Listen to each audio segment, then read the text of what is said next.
Long before the internet and cell phones, even before long-distance phone calls between Asia and North America, before the Western idea of French toast was brought to India, and today is called Bombay Toast, there was a street vendor in the Bombay flea market with 2 walks making the original Bombay Toast. Hanging from his umbrella was a big basket of eggs and a big red banana bunch, and on a box next to him was a pile of banana leaves, his takeaway wrappers, and a basket of almost stale bread, some ghee, honey, and molasses. There was a magic bus that went from Athens, Greece to Bombay, now Mumbai, India. I was working that Bombay flea market selling trunkloads of American Levi jeans that I brought on the bus. But what was a Westerner to eat for breakfast? I could get a respectable British tea service, maybe a boiled egg or cornflakes at a Western hotel, or even the train station. But in the flea market, everything was local and was drenched in hot chilies that would have left my delicate Western lips blistered. Then I spotted this street cart with a big crowd around. He was making this fantastic sweet he called Bombay Toast, and I haven't seen it anywhere else since.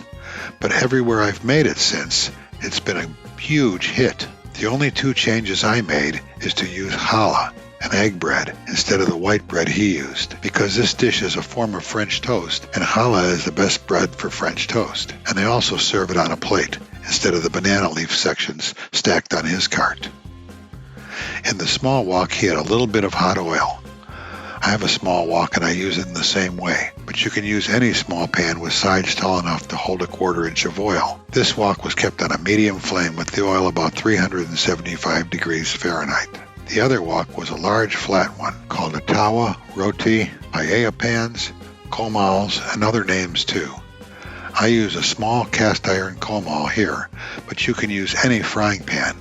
It's kept on the lowest flame. He was using ghee in one of the woks, which may be hard to find in some parts of the world, but clarified butter is the same. So toss your butter into the pan and spread it around, making sure the pan isn't too hot so the butter isn't browning. Then you can put your bananas in and allow them to cook slowly until they're caramelized on the outside, turning occasionally. In Midwest North America, we use real maple syrup on French toast.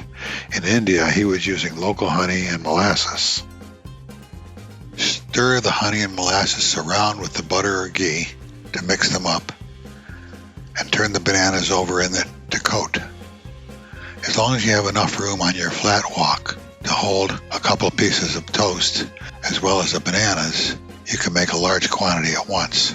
If the flame is very low, you can have a lot of bananas sitting there already and just toss the toast in for a minute and put out quite a few of these every minute. In the restaurants, I actually used a deep fryer instead of a wok with the oil. That allowed me to deep fry 6 slices at a time.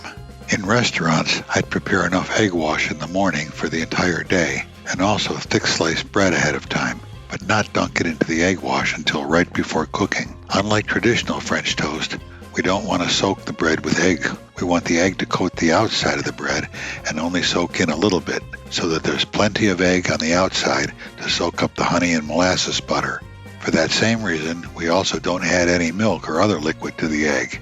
Especially on a street cart, it would be hard to deal with multiple liquids. The bread becomes soft and tender due to steam release during the frying process anyway. It's important to use Texas toast or thick cut slices of bread, and a slightly stale bread works best. You don't want to use standard sliced bread, or you'll have soggy pieces, and your customers will think they're eating uncooked egg in the middle, and they could be right. If you're not using challah, then go ahead and add a little vanilla and sugar to the egg. So, flip those slices of bread over a few times until they're completely coated, and don't leave them sit in the egg. Toss them right into that wok, where they're going to only cook for a few minutes on each side to get a little crispy and brown. Then, take the slice out and put it into the flat wok. Wipe it around a bit to soak up the honey, flip it over and wipe the other side around. Put some banana on top and onto the plate.